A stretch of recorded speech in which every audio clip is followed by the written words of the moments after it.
Baba wethu onamandla ise wenkosi yethu Jesu Kristu, siyabonga sithandwa somphefumulo wethu, siyabonga bayede, sibonga uthando lwakho uNkulunkulu wethu ongcwele osithande ngalo singakakuthandi singakakwazi. Baba wethu onamandla onke, lithi izwi lakho wasifuna sikude singena uNkulunkulu singenathemba. Baba wethu onamandla onke, kodwa ngegazi lika Jesu wasenza saba seduzane nawe. Siyabonga Baba wethu ongcwele ubukhona bakho kule ndawo. Baba wethu onamandla onke, sibonga ipresence yakho kule ndawo. Baba wethu onamandla onke, uNkulunkulu wena mawusukhona ufikile endaweni. Baba wethu onamandla awuzuzi kuphela emphefumulo. Baba wethu onamandla onke, even the whole land, uNkulunkulu wethu onamandla onke, you invade it with your power. uNkulunkulu wethu onamandla onke, siyabonga moya engcwele, siyabonga bayede ngegama lika Jesu elinamandla sizothi ke lawula. Baba wethu onamandla onke, uhlakaze zonke izigodlo zobumnyama, onke ama-altar acontrola le ndawo yasenkonjeni.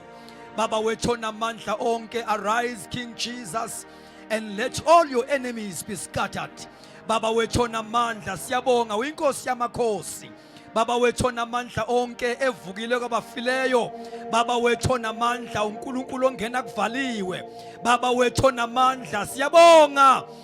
Monda shika mandosaya kela mandoza baya kanteli makushande raba kushanteli makushanda.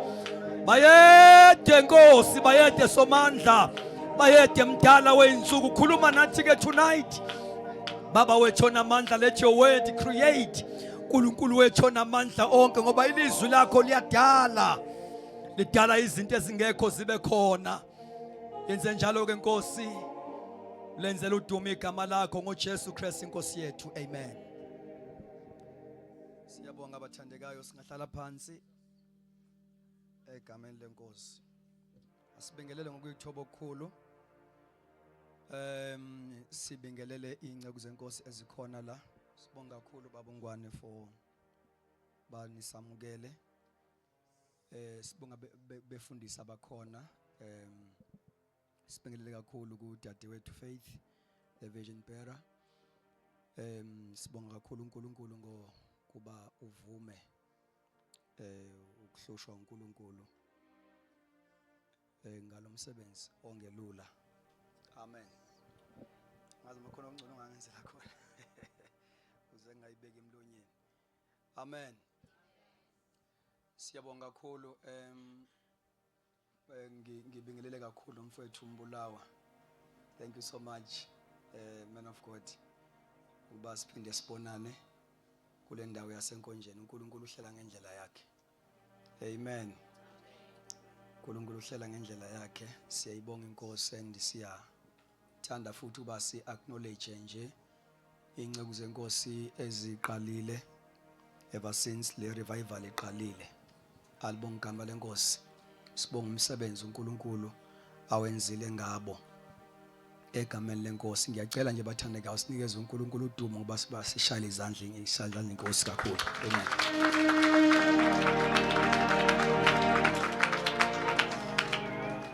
Sibonga kakhulu nakuyi team esebenza kule movement. Awulula lo msebenzi bazalwane. Kubiza kakhulu i-sacrifice emangalisayo, futhi akumele siwuthathe kancane. Ngizwile uNgwane ethi endaweni ephansi. Ayikho indawo ephansi mayinabantu ngokaNkulunkulu. Ayikho nje indawo mayinabantu, leyo ndawo ine value, ine potential ngokaNkulunkulu. So i-language yethu nje ngokubuka kwethu ukuthi kukhona indawo ephansi. ngokaNkulunkulu leyo ndawo mayinomuntu. Alibonga igama lenkosi. Ingakho uDavid ethi uyini umuntu ukuba umnake kangaka. Ndodana umuntu kuba uyithande kangaka. So ke sibonga kakhulu ngendlela emangalisayo and sizawuqhubeka ke siukhulekele lo mbono.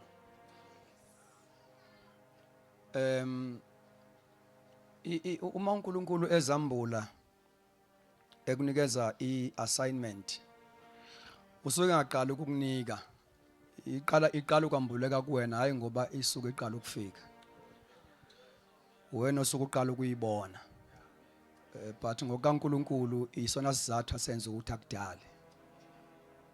Amen. Ngami ngiyazwakala abathandikayo. Isona sizathu esenza ukuthi uNkulunkulu avume ukuba ube khona emhlabeni.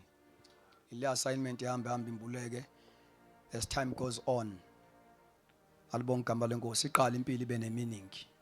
Iqala impilo ibe nefocus, ibe nedirection. Because life without a purpose has got no meaning. Now ke sibonga kakhulu and uma uNkulunkulu ekubonisa ekunikeza umbono kufanele ukuthi ukholwe ukuthi leyo nto uNkulunkulu asuke ekubonisa yona it is doable. Kukhona amazwi asho Professor uKhubisa uthi if you can see it you can have it. If you can see it you can have it. Alibonga igama lenkosi.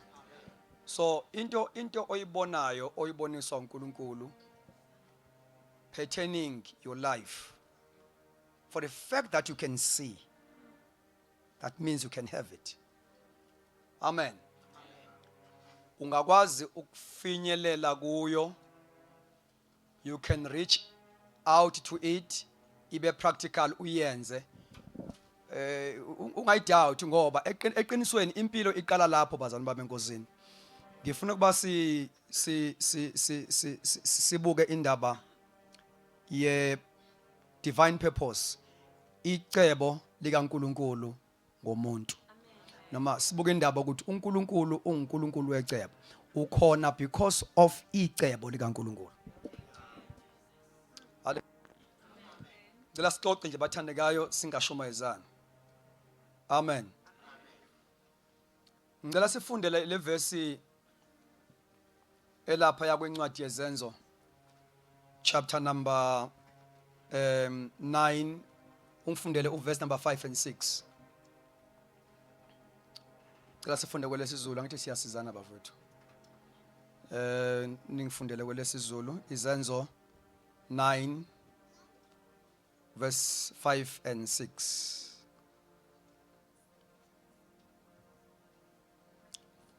Afunde osetholile. Yes. Wayesethi, okay. Verse number 5.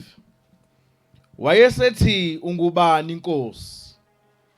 Yathi mina nginguJesu omzingelayo wena. Okay. Usolo bathandekayo uqeda ukushaya unyaze. Angibambela mfowethu.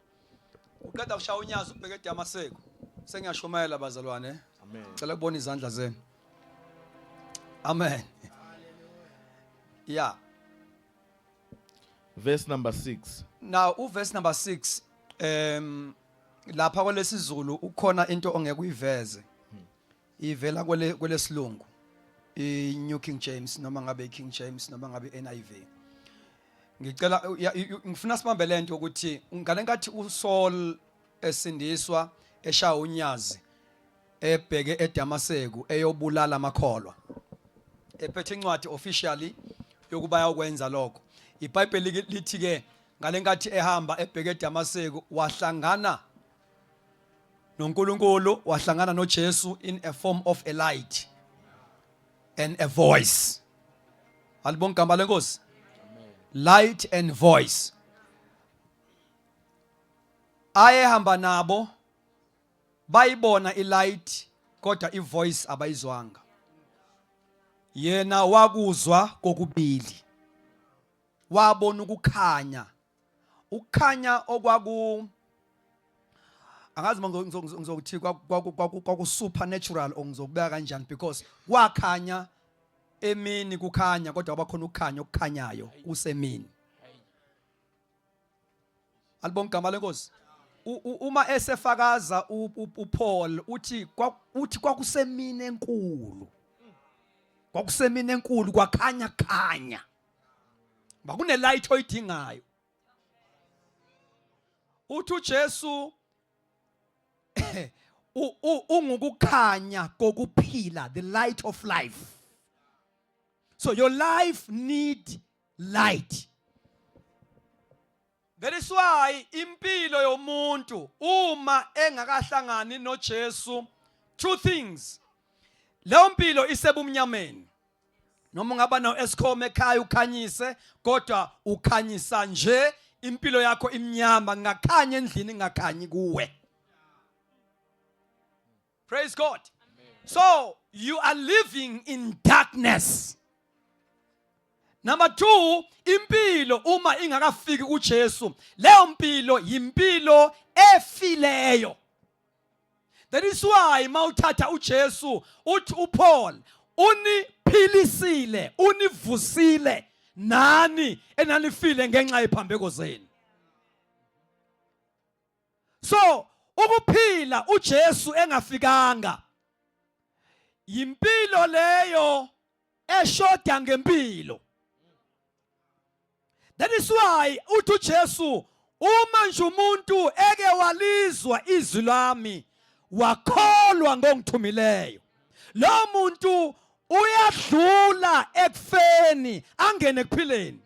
No, akakhulumi ngokudlula ekufeni mawusungcwatshiwe, udlula ekufeni uphila ungene ekuphileni uphila. So ngamagama kwenzeka itransfer uyakhinga ngoba wonke umuntu ongakakholwa inkosi uJesu usekufeni. Leli gama lokufa lisho separation. Once you got what there is death, that means there is a separation. So ungaba khona kodwa ube hofile ngoba impilo yakho is separated from God. So uthi uJesu ke lo muntu udlule ekufeni, asho sonke kwenze njani? Angene ekuphileni. Ungafi ufile. Ungafikelwa isikhathi sokufa ufile. So uthi uJesu ke uyadlula ekufeni angene. You say once wathatha uJesu uphuma ekufeni ungene ekuphileni. Noma sengafika ukufa ngeke usafa ngoba kufikele umuntu ophilayo. Yingakho ke uma usuku wamthatha uJesu you possess lento esibiza ngezowe. Glory to Jesus. Ukuphila kaNkulunkulu, ukuphila okungekho subject to death, ukuphila okungalawulwa ukufa. That is why emabandleni onke akhona, there is only one church elingekho subject to death, ibandla likaJesu. Onke amanye ayophelela emangcwabeni, kodwa likaJesu malikhala itilongo, alibonga igama likaJesu, bonke abafe bekuKristu bayavuka bayihlangabeza inkosi ngoba abafile balele. Awukwazi ukufa unoJesu. Awukwazi ukufa unoJesu. Na lalela ke into eyingozi ngokuphila ufile. Alibonga igama lenkosi. Into eyingozi ngani? Ake ngikhulume nje ngokufa okunatural, ukufa komuntu. Kuthiwa udlulile emhlabeni. Umzimba wakhe into eyenza ukuthi siuphuthume uvaye emakhazeni while siprepare. Siprepare ukuthi angcwatshwe. Futhi noma kuthiwa sibe simthanda kanjani, asikwazi lo mzimba ukuhlala nawo la endlini. Nikhona mathanda ngayo, simthande njalo. Kwa lo mzimba sikwazi ngoba lo mzimba awunakuphila manje. Njengoba ungenakuphila lo mzimba, angeke kusahlale kanawo ngoba la kungekho khona ukuphila kunezinto ezimanifestayo eziba yisign yokuthi there is no life here. So that is why siwuthatha siwufaka emotionally ngoba at least amakhaza azokwazi ukubamba imanifestation. Nikhona abathandekayo? Yeah. Now, uma lo mzimba womuntu ungahlala la isimo ngeke saba comfortable la endlini. Nikhona abathandekayo?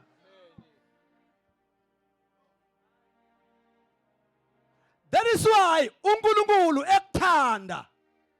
But once wafa ungazange umamukele uJesu uzoya esihogweni ngeke uye ezulwini ngoba njengoba nawe ungahlali nesidumbu noNkulunkulu kahlala nabantu abafile ezulwini. Izulu elabaphilayo ngikhona abathandekayo. Hey, no akulona labasontayo elabaphilayo abathembe phila bathatha uJesu.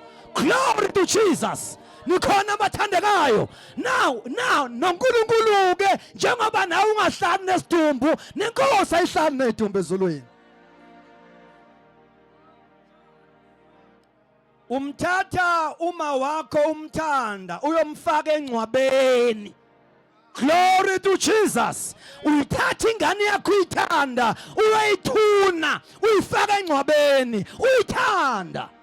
That is why no Jesu in as much as ebathanda bonke abantu but he cannot afford ukuhlala enjoy nabo izulu bengaphili.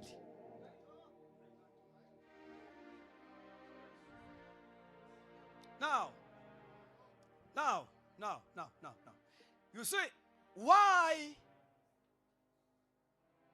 kubalekile ubas understand ukuthi uJesu uNkulunkulu akathi uyisoni ngoba wenza izono.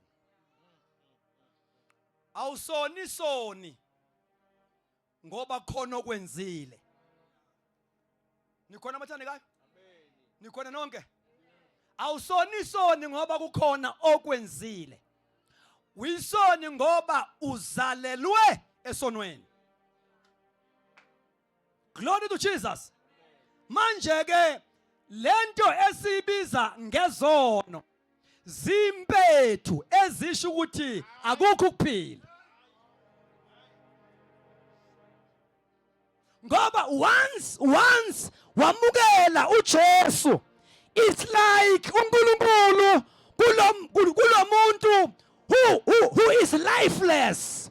Now uthatha uJesu it's like uNkulunkulu uthi ufaka the life where there is no life. Nikhona abathandekayo?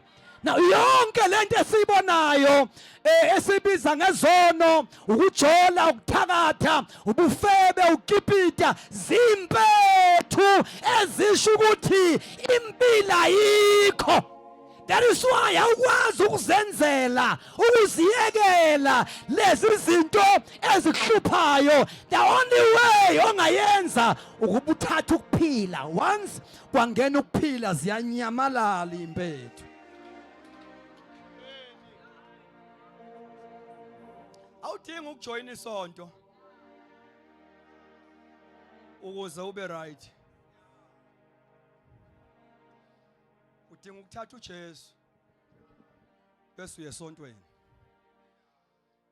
Ukhona abathandekayo? Amen. Udinga ukwenza njani? Bese wenze njani? Akungenwe esontweni ungangenwe uJesu. Fanele ungenwe before ungene esontweni. Ngoba ungangeniwe uJesu wajoyina isonto uzogila imkhuba phakathi enkonzweni because isonto ngeke likwenze lutho. Ngeke isonto akuyona indawo yokushintsha umuntu. Umuntu ushintshwa uJesu. Yonke into ekuhluphayo leli tende lilethe ukuphila. Nikhona abathandekayo? Amen. Ya lilethe ukuphila man, lilethe ukuphila. Ake sithi ngegama lika Jesu. Ake sithi ngegama lika Jesu. ya letha ukuphila, letha ukuphila, letha ukuphila, letha ukuphila. Waphila intombazane yaseSamaria yaphila. Yaphila. You see, ithema ngabe siphila yagijima yagcwala ilokishi lonke. Yamemeza yathi wozani nibono ngitshene konke. Kungebe nguye uKristu na. Le ndaba ethi kanjalo uma umuntu akuKristu Jesu uyisidalwa esisha, it was literal to this lady. Glory to Jesus. Baba la iSamaria yayisimoshile ngecharacter nesimilo sayo. Ikhona amathande kanga? Ya iqoma abafana abaningi. Now uma ihlangana noJesu lapha emthonjeni wamanzi. Hey. Yawaphuza amanzi angokuphila okuphakathi, yawaphuza aphuzeka. Amen. Yasuka la isidalwe esisha. Yasuka isini bazalwane? Yagijima la elokishini emphakathini iphethe message ngoba isign yokuthi umuntu uzaleke kahle usindiswe kahle. Nikhona amathane kahle? Umlomo uyavuleka utshena abantu ngoJesu noma ungakalithola isonto ongasonta kulona usunento ongayitshena abantu. Kuyezwakala amathane kahle? Usunento ongayitshena abantu. Yagijima yagcwala iSamaria lonke. Yathi wozani nibone ngitshene konke kungebe nguye uKristu na. Engathi ngiyayibona iphuma ingena ingene kulomuzi ngongqoshe. Come and see. Kungebe nguyena uKristu iphume la iye lapha. Come and see. I can visualize ukuthi kwesinye isikhathi yayingene esokeni layo, kube wesoka isoka licabanga ukuthi sayifikile into zami kanti sekufika isidalwe esisha. Malithi liyavula isoka ithi intombazane come and see. Ongitshene konke kungebe nguye uKristu na. Glory to Jesus. Hallelujah. Mayiphuma lapha iye kuyisoka number 2 iyongongoza. Glory to Jesus. Malithi liyavula isoka liyalunguza libone into zalo kanti alazi ukuthi this is a new creation. Glory to Jesus.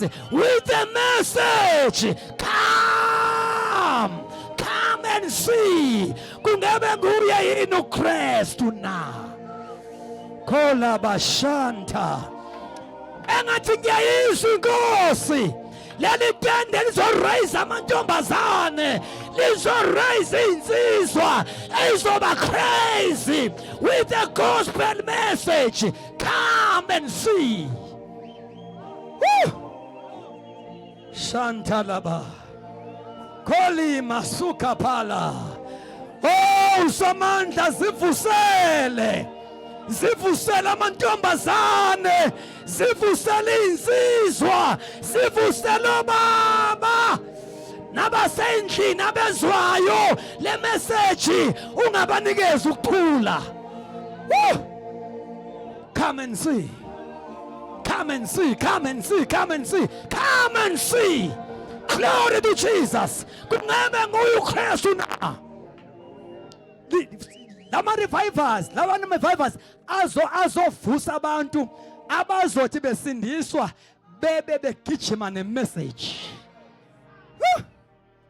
Yes. Uma ubona i-convert kaJesu isho ukuthi nathi fanele sizale kanjalo. Uma uJesu ezala abantu bethi bezalwa bebe begijima ne-message, we must give birth like that. Now, I believe ukuthi each and every revival kuwonke amakhona njengoba sila likhona lasenkonjeni, lama revival awazile ukuzozala abantu aba-ordinary. Isikhathi sama-ordinary Christians siphelile.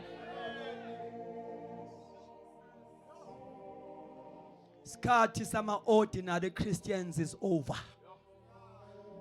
Njengoba lezi ingane amathezi behleka nje phansi nje ungacabanga ukuthi abezo.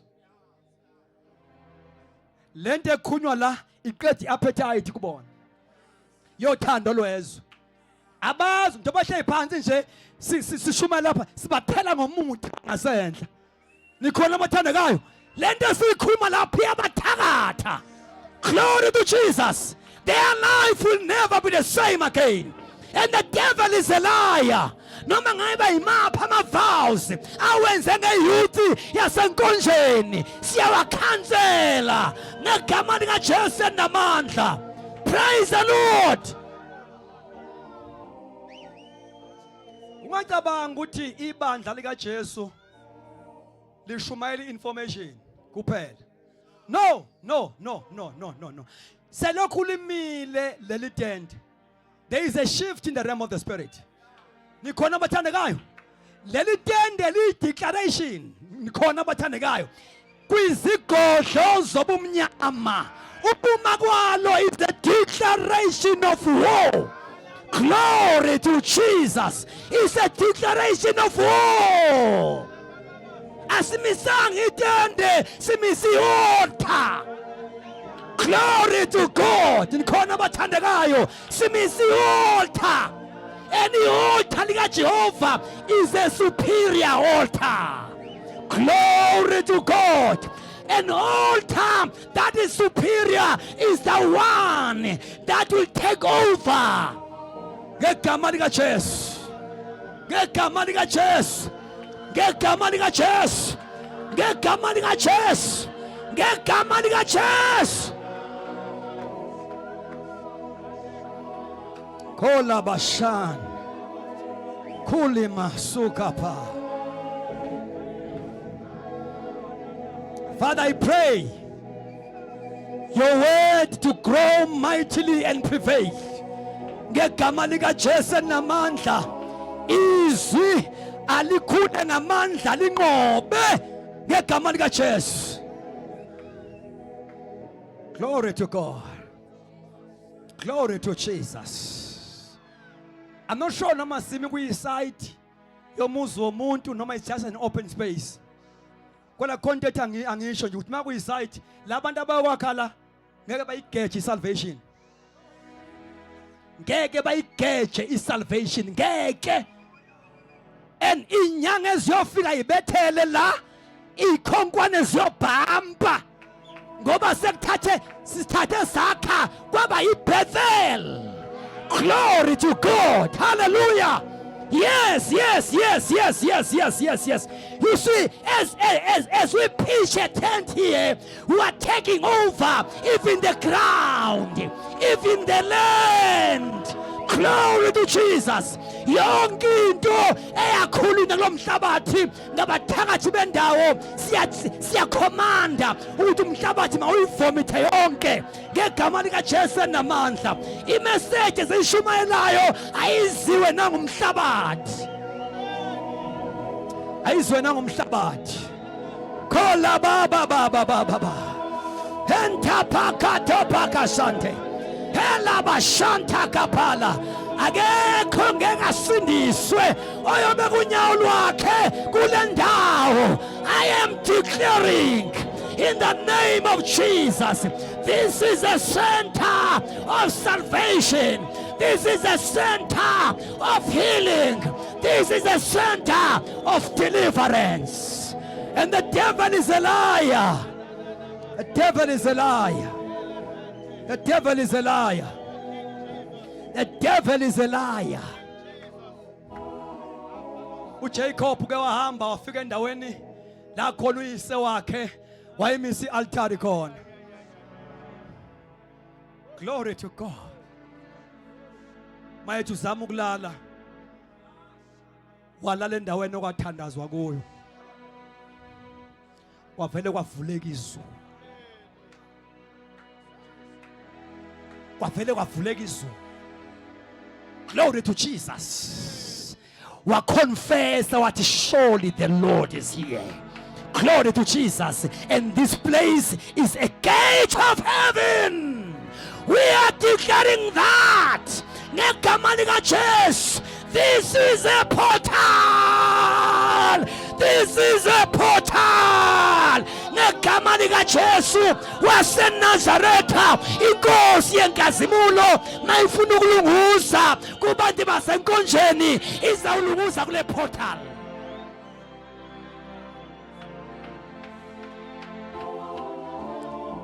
uNkulunkulu akenze okukodwa kokubili. Is either le ndawo kumi local church noma abantu induna ezobanika le ndawo mabefika la their life must be turned. 1 or 2. 1 or 2. 1 or 2. iBhayibheli lithi le ndawo esibeka kuya mathe onyawo lethu sidlile masidlile kusho ukuthi sidle for God. Hallelujah, hallelujah. Webathandekayo is high time ukuthi mayinkosi sithuma senze ama revival kanje singabi focus ebantwini. We must focus to the land as well.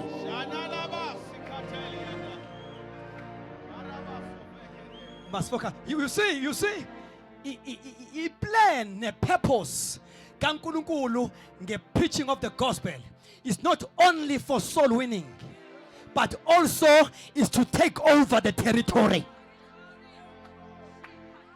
And it is biblical. Mayifika uPhilip eSamaria basindiswa abantu yaphuma imimoya kodwa futhi waphinde wayithatha yonke territory. iBhayibheli reporter nge-end result ye-revival kaPhilip lithi iBhayibheli mayiphela i-revival, there was a great joy in the city. Kwaba khona ukuthula edolobheni lonke laseSamaria. Okusho ukuthi he won souls and he won the city. Ake sithi ngegama likaJesu. You know, failing to win the land, bengasindiswa abantu bazobuye bawe ngoba siwinanga indawo, bazobuye bahlehle futhi. Ukuwina indawo kusho ukuthi we must defeat, glory to Jesus, you must defeat abantu abahlezi kuma-gate ale ndawo yasenkonjeni. Khona abathandekayo, the chief demon that is controlling this place. If we have never dealt with it, that is why iBhayibheli lithi asikwazi ukuphanga imphefumulo yendawo singazange sashaya sanqoba isiqhwaga saleyo ndawo. It's futile exercise. It's futile exercise.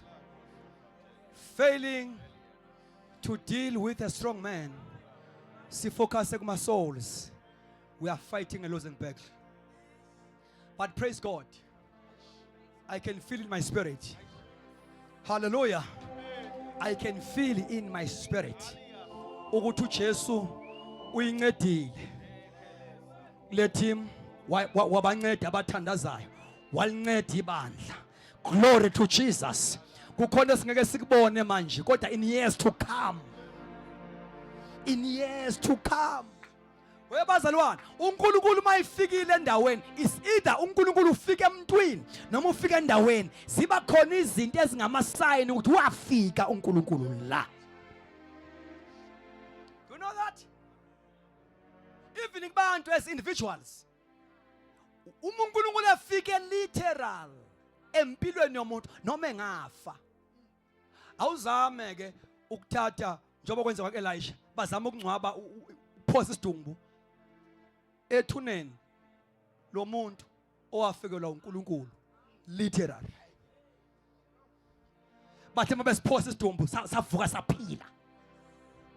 Glory to Jesus. Ubaba uJinja Nene wathi mangabe ehamba emhlabeni, ezohamba emhlabeni, watshena ifamily yakhe, ingane zakhe, nikhona abathandekayo ukuthi you see, la mangabe ngifa umzimba wami ungathathwa inombani ngoba abantu bazomanifesta amademoni mabebamba isidumbu sami. Kwenzeka literal. Wazama makhelwane next door mayinga esehambile ubaba uJinja, ingane zawo reporta kuma because azizodwa. Mayifika lo mama ezama ukuhlengisa kwa manifesta amademoni. Umuntu kaNkulunkulu esehambile kodwa isidumbu sakhe senoNkulunkulu. Ingakho abathakathi bayayazi leyo nto. Abakwazi ukuthatha izitho zomuntu osindisiwe nomoya engcwele bawenza ngazo umuthi ngoba lo muntu lowo noma engafa kodwa umzimba wakhe still possesses a divinity. Amen. Nikhona amathandekayo. Ingakho iBhayibheli uma uPaul ekhuluma waseKorinte uyabakhuza kwicharacter yabo uma bebehave uthi anazi imizimba yenu ithempeli likaMoya Engcwele. Akufetshwa ngalomzimba masindisiwe. Awulali nendoda masusindisiwe. Kuyezwa abathandekayo ngoba lo mzimba ugcwele umlilo. Even ingubo zembetheyo ziba nevalue ngoba ihlezi emzimbeni onoNkulunkulu. Once wasindiswa as a girl, ngez example, awubusazanywa zimpahla, wena uzama impahla. Impahla noma ungayithenga emaChineni, uthenga isketi sika 80 rand. Usigqoke as a saved girl. Once angena emzimbeni wentombi esindisiweyo, siba nevalue. Abantu bayakubuza ukuthi usithenga malini. Abakhole mabathi u80 rand because once wasigqoka siba nevalue. Awubusazanywa impahla, uzama impahla.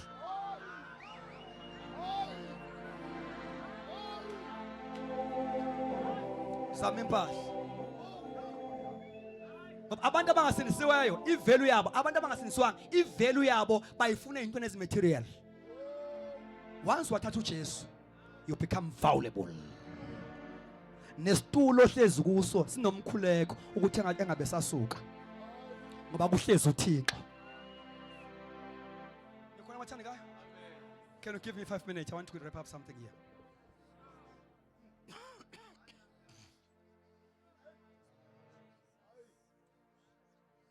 Bathandekayo, umoya ongcwele uyabeka asikholwe. Into uSathane acapitalize ngayo kubazalwane abasindisiweyo mabenza izinto ba bias, ba casual. Thina masenza izinto asikho intentional because we are lacking understanding of what we are doing. So once into yenzayo ayangaba nemeaning kuwe wena oyenzayo, forget, ayina meaning naNkulunkulu. Nikhona amathandekayo? Ayina meaning naNkulunkulu. I-kingdom of darkness iyazi ukuthi uma ngabe izowina, it's not about being in a majority. It's about having faith and a strong conviction. Nikhona amathandekayo? Of the systems that you are using. Uma kufika umthakathi kwakho ebusuku efaka umeqo eminyango akwakho umuthi athi phu, une faith kulento ayenzayo. Ufaka umuthi ahamba olala, akabi lokho elunguza ukuthi maniphuma kwenzakalani. Ukholwa into ayenze eminyango. You see? Ukholwa into ayenze eminyango. So the problem yethu ukuthi we are biased, we are casual. Alibonga igama lenkosi. That is why into esiyenzayo ayibi nama results that are expected. Ayikho into engasebenzi uma uyikholelo. Uthi ubukwazi lokho? Ngatshena umama ongizalayo because wahamba engumuntu ongazani nenkosi. Ethanda kakhulu alibonga igama likaJesu. Ngakhuluma kuyamazwi abhlungu elanga ngathi you know what? uSathane wayenza nje yonke into yenzayo ngalama altars kube ngathi khona impendulo oyitholayo. I have to speak to her. Alibonga igama lenkosi. Respectfully so. Because of the crying anginayo in my heart. Ayinebhlungu nje ukuthi usindiswe ekhaya as a young man, ukhule ubone your parent, your siblings heading to hell. Sishumele basindiswa abantu einkalweni kodwa ekhaya bangasindiswa. I had to sit down no mama. Ngithi kuye Ndlunkulu isizathu esenza ukuthi kube ngazuthi konke enzakalayo mawenza lezi zinto is because uSathane ufuna ukuthi uze ufe ungazani noNkulunkulu. I-agenda kaSathane ufuna ukuthi kuze kufike isikhathi sakho sokuhamba emhlabeni ungazange umkhonzo uNkulunkulu ophilayo. Bathandekayo singakhohlisana. Imithi yenyanga iyasebenza. iBhayibheli likuvumile. lithi noma ungaya kumbhuli afika asho zona ngempela uthi ningamkholwa ekhuluma iqiniso ningamkholwa ngoba iqiniso livela kumuntu wrong. And leqiniso balinjena nje iaim yalo is not to introduce you to God, is to divert you ukhonza amanye ama-altars. Iqiniso elingakuyisa uNkulunkulu akulona iqiniso elipure, iqiniso mbumbulu. Amen. Noma ngasuke kuyakusebenzela, yes kuyakusebenzela kodwa izibuza umbuzo ukuthi kuyakuyisa uNkulunkulu. Kuyakwenza yini wazane noNkulunkulu? Amen. Fana ukuthi into uyiyeke kusebenzela, uyiyeke kusebenzela uye kuNkulunkulu ushiye izinto ezikusebenzelayo uye kuNkulunkulu. Ngoba njoba zikusebenzelela isihogo not izulu. Thana amen manithanda la endlini. Zikusebenzela ukuthi uhlale kule ndlela ewide evulekile ethi iBhayibheli baningi abahamba ngayo eya ezibhujisweni.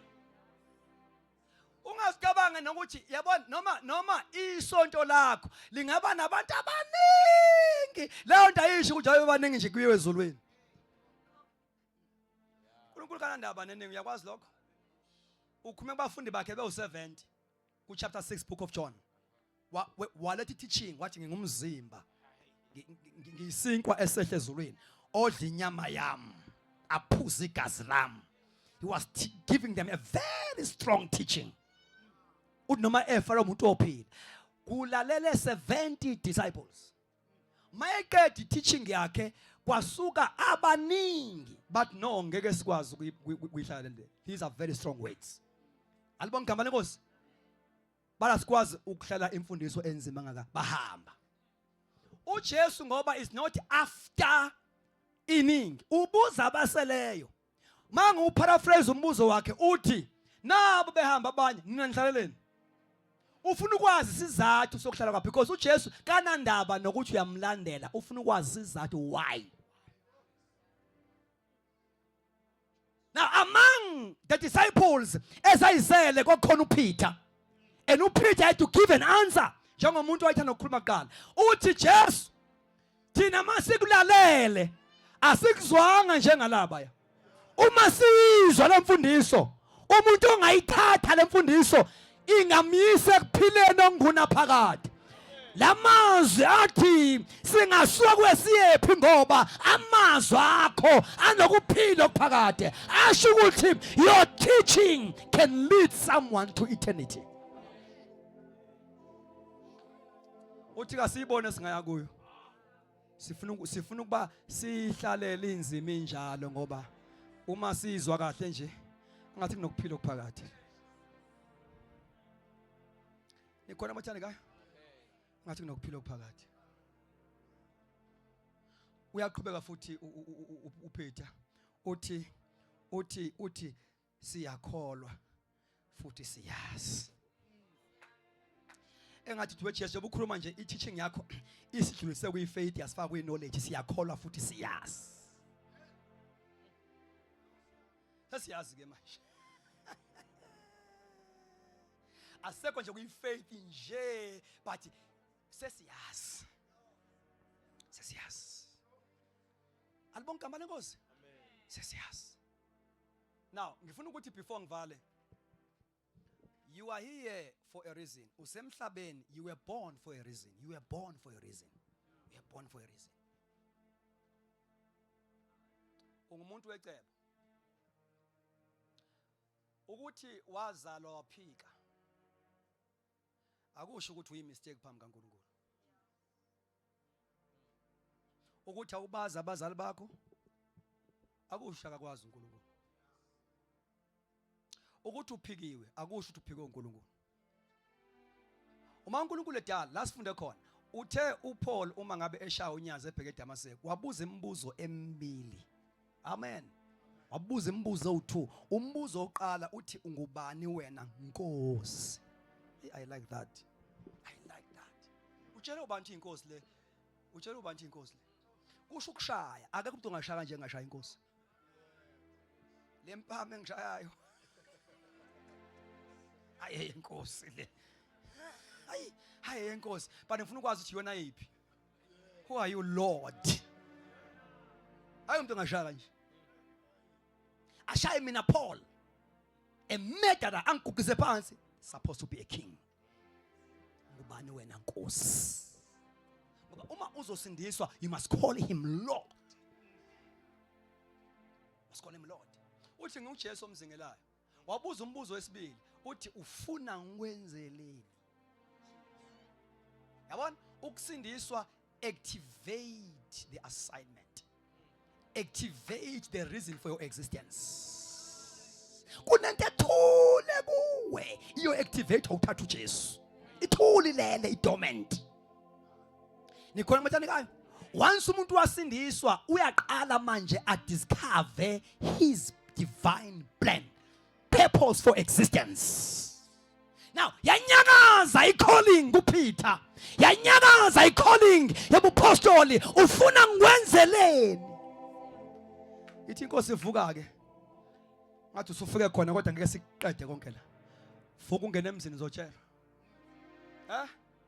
Which speaks of the local church. La umuntu equipa khona up until as I discover clearly his calling. Vuka ungene emzini zotshelwa. Okumele ukwenze. Now, lapha kuJeremiah ukuze ngingathathi isikhathi eside. Lapha kuJeremiah 1 verse 4 and 5 incwadi eniyaziyo le. Uthi uNkulunkulu kuJeremiah ubani ongafunda ngokusheshsha noma siyazi nje ke sifunde. Oh my God, Jeremiah 1 sifunde ngesiZulu noma ngeEnglish kuyafana nje sifuna ukuba ngisheshsha ngiqede indaba yami. Yes, chapter 1 verse 4 and 5.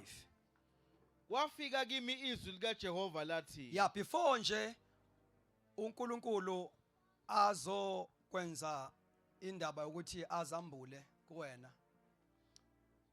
Njoba kwenzekile nakuSaul. Kwafanele kufike izwi likaJehova. Ingafika imfundo kodwa ufika kwemfundo kuwa kusho ukuthi uthola icebo likaNkulunkulu ngawe. Konke ngeke yembulwe imfundo kuwe.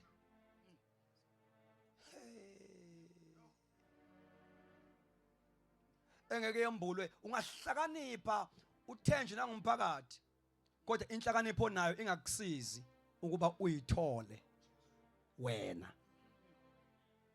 Uthi why are you here on? Ayinto ebalekile njengaleyo. You know what? Uma ungenaso isizathu sokuphila, uma ungenayo into oyiphilelayo, awunayo into ongayifela.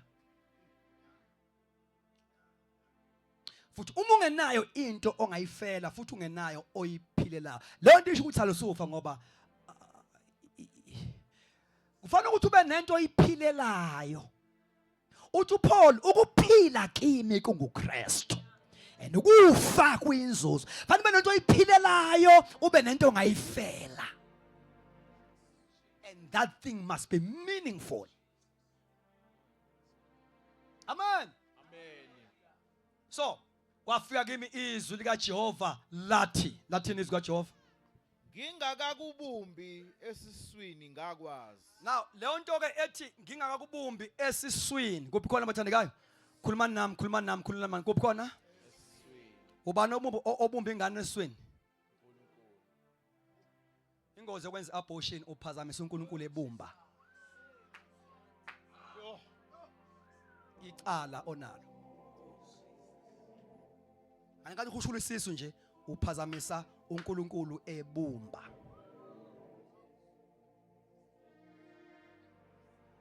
Yabona ukuthi futhi lento isho ivalue yakho. uNkulunkulu mayizobumba umzimba wakho esiswini kathumela ingilosi. Uye isandla sakhe. Isandla sikaNkulunkulu sisuka kude nawe. Sisuka kude nawe. Angisaphathi futhi umuntu wesilisa, ngiyambona wesifazana ngisaphathi wesilisa. Owesilisa uyena o-experience the first touch. Ngoba uNkulunkulu wagoba esezulwini wabumba indoda ngothuli lomhlabathi. Indoda inama fingerprint kaNkulunkulu. Wale bumbile uNkulunkulu waphuma wayiphefumulela. Ingakho namadevu nje wathi wahlephuka amadevu. akudlala uphefumula kaNkulunkulu wathi manje kwathi memfo inhlebe phela uAdam kazange abe ingane kazange adle nesitamu uAdam wavula waba indoda nje uAdam uthi ubukazi lokho wavula waba indoda nje uAdam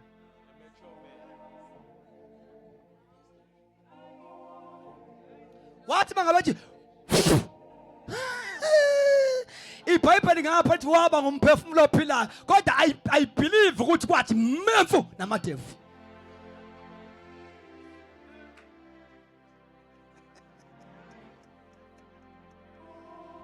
Glory to Jesus. Glory to Jesus. Isign yokuthi inkosi yafika endodeni yileyo nje eyami le. Enye futhi is a tone of a man, a strong voice. Khona mathandekayo, strong voice, strong voice, a strong voice. Now, ngithi ke uthi la uNkulunkulu Jeremiah ngingakakubumbi ngakwazi umzimba womuntu uthungwa unithwa uNkulunkulu. That is why noma lo mzimba usushaya izifo ugula odokotela bangahlula bakutshela ukuthi icancer yakho basinama stages ngikhona mathandekayo ngoba bawufundele umzimba uNkulunkulu kazange awufundele wawudala. That is why ekwazi ukuphilisa la odokotela bethi khona sekufika ku stage last uNkulunkulu abaprove wrong.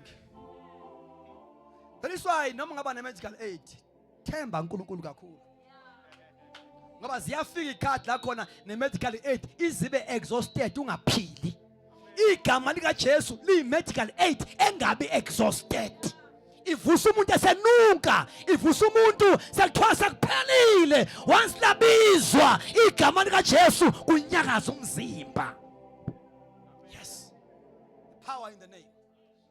So uthi ngakakubumbi ngakwazi Jeremiah ngakwazi. Ngakubumbi. Okusho ukuthi before ufike lapha ya ubunjwe uNkulunkulu. uNkulunkulu qale wakwazi. Lento ethi ngakwazi ayisho ukuthi ngakwazi igama lakho nesibongo. Alibonga igama lenkosi. It speaks of a divine plan. Uthi Jeremiah uthi mayiqhubeka ngale ku 29:11 uthi nginemcabango lokho kwazi lokho yilokho kwazi lokho noma ekhuluma ngenation kodwa lokho kwazi yilokho. The plan. Ngamagama usho ukuthi before ngikubumbe ngaqala ngaba ne plan ngawe. Ngaba nesizathu sokuthi ungaba khona ngaba nesizathu. uNkulunkulu kayidala into akamdala umuntu ebese eyacabanga ukuthi kama ngimdaleleni. No, uyacabanga abe neplan iqala kube yiplan ephusha uThixo ukuthi akudala. So you are here for a reason. Nikhuluma uthanda ngayo. Now, i-purpose indala kunawe. I-purpose indala kunama mistakes akho. I-purpose indala kunama weaknesses akho. Wena noma ungahlangabezana nani emhlabeni yonke into noma ngabe imbi kanjani ohlangabezana emhlabeni can never shift a true identity according to the plan. Iceba asho sonke likaNkulunkulu ngami supersede my mistakes. Thema sesinisile uPaul uNkulunkulu wathumela uAnanias. Wathi Ananias hamba uyokhulekela uSaul ukuthi avuleke amehlo athole nomoya engcwele. Now uAnanias umnikeza iCV aziwa ngayo uSaul. Uthi no uNkulunkulu ungithuma kumuntu wrong. Le ndoda ongithuma kuyona ibulala amakhola is a murderer. Kwasho ukuthi utshena bani yena? Alibonga igama lenkosi utshela bani? Iplan kaNkulunkulu ngawe supersedes your mistake, your behavior, your weaknesses. Ufuthi uNkulunkulu kazange interrupt uAnanias wamlinda wayiqeda yonke inkulumo. Wayedlalela ke ngikutshele ongakwaziyo wena ukuthola manje. Ake ngikutshele kwakukhona ngale ndoda before yenza into ezenzayo. Lo yisitsha sami. Sokuhambisa indaba ezilungileyo kwabesizwe. lo ngumpostoli wokushumayela ivangeli kuma Gentiles. Kusho ukuthi you see abantu babulawa umuntu ogcotshiweyo. Baphuza ethaveni nje kuphuza abavangeli. Kuphuza abapostoli. Ngoba lento abayenzayo akuyona ioriginal plan. Yingakho kumele silishumayele ivangeli singaxaka ukuthi umuntu ubanjwe yini yambamba kangakanani. Iplan kaThixo inamandla ngaphezu kwezinto uSathane aseyitshalile emntwini. It always supersedes.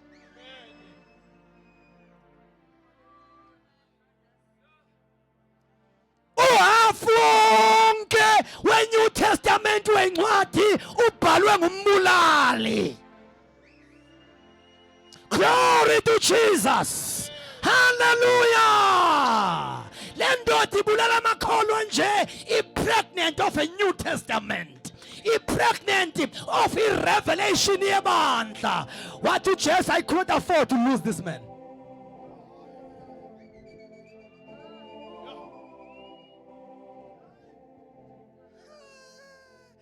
Inkulu into yiyo yokuhlezi phansi nje. Noma ungathanda amadoda athandwa ngumprofetikazi noma ungenzani noma ungenzani awuyona lento yenzayo.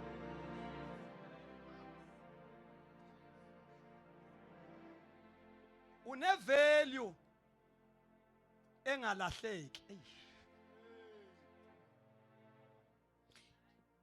Impilo yakho ine value engeke iphele noma usucwile ezonweni. You are still valuable. Ingakho uNkulunkulu wehle emazulwini. Ngitheliswa ngithe ayikho indawo ephansi mayinabantu ngoba kusho ukuthi khona into ene value lapho. uNkulunkulu uyakwazi wehla nababonakala bephansi ngoba there is a value there. Ake ngutshela une value before wenze izono, before ugange, before uyifake ezintweni une value, and leyo value ayipheli noma usuphakathi. Ingakho leli tende limile. Niyabona ama-toilet esiZulu? Niyabona ama-toilet esiZulu? Uma ngawa u200 rand phakathi etoilet. Imali ine value ne? Before iwele toilet iqale yaba ne value. Hey. Noma ngayithatha uyidabule. Ukuthi sidabukile ayisho ngeke sathenga. Doesn't matter Sathane wenzeni ngawe, usengathenga. Usengasetshenziswa inkosi.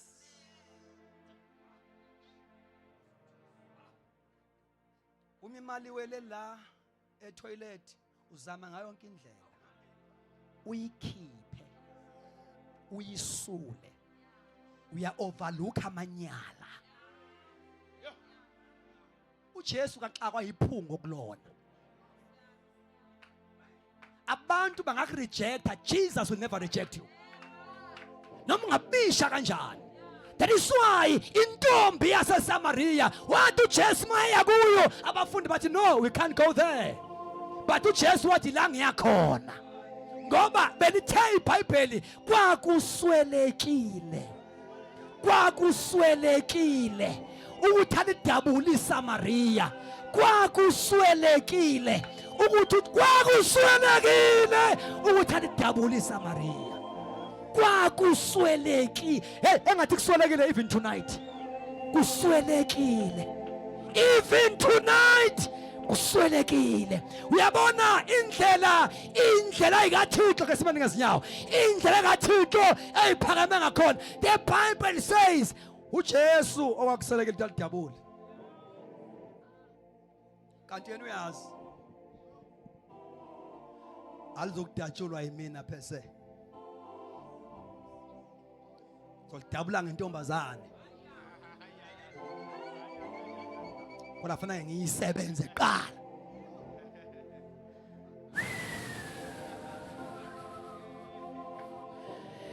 Bible lithi lo wesifazane mayiqeda ukumemeza lithi iBhayibheli iSamaria lonke lakholwa ngenxa yowesifazane. But the Bible says kwakuswelekile kuJesu. Kunendawo uJesu afuna ukuyidabula ngawe. You have got your own Samaria. And allow Jesus today ukuthi akufumane. Kuyezwakala abathandekayo?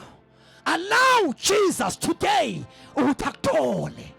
Ungabusayibukela phansi ngizwe inkosi ithi namhlanje bekuswelekile. Glory to Jesus. Ukuba izodabula kwindawo yasenkonjeni ngoba ibona wena. Khola bashanda. Ake sivele amehlo siphakamisa izandla abathandekayo siyathandaza. Oh Nkosi yami. Yazi ngifuna ukukhuleka nabantu abazoba honest. Oh. Kamanto la bashanda. Ngifuna ukukhuleka nabantu abazoba honest abathi Jesu namhlanje. Noma bengiyibona ukuthi sengiyi nothing. Kodwa ngiza kuwe sebenza ngami kulesi sikhathi. Ngikhathele kuba sezandleni kaSathane. Use me Jesus. Use me Jesus. Mayikhono shonjalo ngifuna ukuthandaza naye namhlanje entambama egameni lenkosi. La ukhona nje ungasuki ngapi namahloni uzomala ngaphambili. Ngifuna ukuthandaza nawe.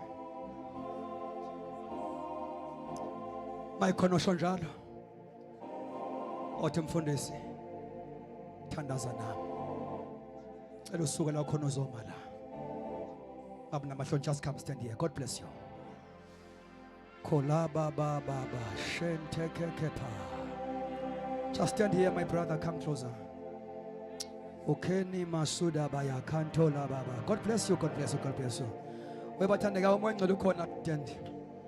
God is here. God is here. God is here. God is here. God is here. God is here. Kapala Santa Kapala. Njengoba usuka lapha emuva uzalana nje uyagashula. Is a sign yokudivorce uSathane. Is a sign yokusinikela ecebweni likaThixo ngempilo yakho. Egama likaJesu namandla. Khola bashanta labakhona. Mawufika phambili vala amehlo uphakamisa izandla zakho. uNkulunkulu ambusise ingane zami cishe nasala. God bless you. God bless you. God bless you. God bless you. Khola bashanta labakhona basha. Hey! Ngegama likaJesu. Funa usumbulawa uzobathandazisa ngendlela inkosi zakulida ngayo. Ngegama likaJesu. Yazi ukuthi ngiyezwa nje ukuthi nezifo ziyancibilika emzimbeni. Nezifo ziyancibilika emzimbeni. Kukhona abantu abaphilayo. Uyazi ukuthi baphila la etendeni abanye baphila emakhaya. Ngegama likaJesu ngiza kunezifo ezithuthayo. Ngegama likaJesu abanye nabethatha amagazi bathi odokotela babone lutho naleso sifo singabonwa. Ngizwa ngathi siyathutha tonight.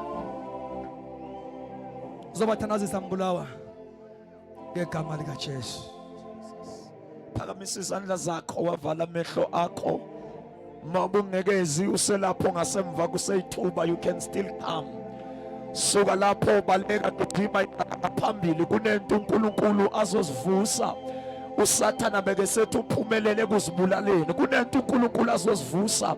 Suka lapho ngaphambili, usuka lapho ngasemuva uzela ngaphambili. Mawulanga phambili uphakamisa izandla zakho. Wavala amehlo akho, uvula inhliziyo yakho ukholwa. Kunento ezivuswayo empilweni yakho. Kunezinto ezirearrangewayo kwi-destiny. USathane beke sethu uqedile mhlambe nabathakathi ababebethakatha from your bloodline bedestroya impumelelo yakho.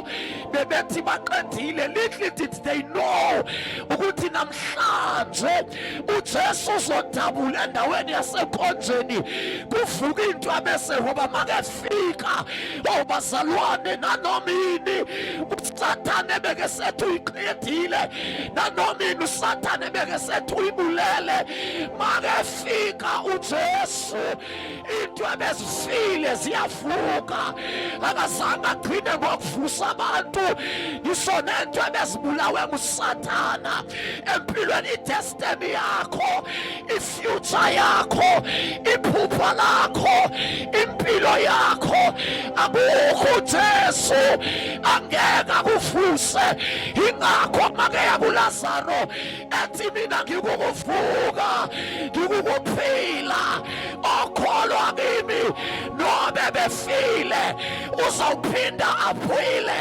I don't know uba intone beseyifile empilweni yakho kodwa namhlanje is the hour of resurrection, is a moment of a turnaround, is a moment of a shift. Ziyabuya into zakho, ziyabuya into zakho, ziyavuka into zakho. Phakamisa izandla zakho, phakamisa izandla zakho, wavale amehlo akho kunento. There is an anointing for restoration. Noma uhleli phansi uyagula, noma uhleli phansi unento okholela uNkulunkulu ba angakwenzela yona, everything is possible makukhulunywa ngoJesu. Kona mashale bahai reka polia katela paya lema koshandela kurabasata rapa kolia kalea kolabasata ya rapa katela pa. Phela wenze lo mthandazo emveni kwami ithi Nkosi uJesu ngiyabonga ukungikhumbula uyihambela impilo yami namhlanje. Ngiyakholwa ukuba noma yini ebeyifile empilweni yami iyavuka ngoKristu Jesu. Uthi Nkosi uJesu ngiyazinikela kuwe, ngiyakuvumela ukuba uyisebenze impilo yami, ngiyakuvumela uyisebenzise impilo yami, ngiyakuvumela ukuba usebenze icebo lakho ngempilo yami. Ngiyayinikela impilo yami esandleni sami. Ngiyakholwa ukuba wafa wabuye wavuka ngenxa yempilo yami. Ngiyakwamukela ngenenhlizweni yami, ngixolele zonke izono zami. Ukusukela namhlanje ngizokukhonza, ngizokulandela yonke imihla yokuphila kwami ngegama likaJesu waseNazaretha. Ithi konke obekubopha impilo yami namhlanje buyaqhawuka ngegama likaJesu waseNazaretha. Ithi wonke amadimoni, yonke imimoya engcolile ebiqindezela impilo yami namhlanje ayisenamandla, ayisenasabelo phezu kwempilo yami. Ngikhululekile, ngisindile ngoKristu iNkosi. Vula umlomo wakho ubonge, noba ulapha esitolweni ungathandaza. Vula umlomo wakho uthandaze. Makunento oyikhumbulayo uSathane wayithatha empilweni yakho, ibize ngegama ngoba manje into zakho ziyabuya. Come on everyone entendeni, mawungenamthandazo vele ubize igama likaJesu. Ayakho rabashandele khethaya ngegama likaJesu waseNazaretha, ngegama likaJesu waseNazaretha. Siyabonga uNkulunkulu wethu onamandla onke ukuba make wafika wena kunyakaza konke, kuqaqeka amaketane, wafika eGadara isimo singavumi, indoda engathi boshiwe yaphila yakhululeka, nalaba bayakhululeka ngegama likaJesu waseNazaretha. Yonke yonke into ebibanjwa sisitha siyabuya ngegama likaJesu waseNazaretha. Bayaphila ngegama likaJesu. Sikhulumela imimoya, sikonfront amadimoni abamba impilo yabo ngegama likaJesu waseNazaretha. Phansi kwegazi siyayifihla impilo yabo, lenkululeko abapha yona siyayifihla egazini likaJesu waseNazaretha. Bayaphila, bayasinda, bayakhululwa ngegama likaJesu waseNazaretha. Amandla kaNkulunkulu ophilayo ayohlala phezu kwabo yonke imihla yokuphila kwabo ngegama likaJesu waseNazaretha. Isibusiso soNkulunkulu ophilayo siyohlala phezu kwabo ngegama likaJesu waseNazaretha. Siyabakhulekela moya oyingcwele yehlela kubo ngegama likaJesu waseNazaretha. Lento wayenza kulo wesifazane waseSamaria yenze nakubo ngegama likaJesu waseNazaretha. Siyakholwa ukuthi purpose yakho ezimpilweni zabo it has been activated, it has been awakened ngegama likaJesu waseNazaretha. Bayisitsha sokuthwala igama lakho, bayisitsha sokuhambisa indaba yakho ngegama likaJesu waseNazaretha. Abathi bephinde emakhaya babuye bethwala isibusiso, bangene bethwala amandla, bangene bethwala umlilo, bangene bethwala inkazimulo ngegama likaJesu waseNazaretha. Siyabonga Baba, we give you all the glory. uNkulunkulu wethu onamandla onke egameni likaJesu Kristu waseNazaretha. Glorify yourself ngempilo zabo egameni lenkosi yethu uJesu uKristu waseNazaretha. Father, we thank you, we give you all the glory. uNkulunkulu wethu onamandla onke, let your healing power touch each and everyone who is sick in this place ngegama lenkosi yethu uJesu waseNazaretha. Baba wethu onamandla ngegama likaJesu waseNazaretha. Siyabonga Baba, we give you all the glory ngegama lenkosi yethu uJesu Kristu. Ake sishaya izandla, celebrate uNkulunkulu and celebrate the victory that Jesus has purchased for laba abalanga phambili. Come on, for the last time, clap hands kakhulu. Hallelujah ngegama likaJesu waseNazaretha.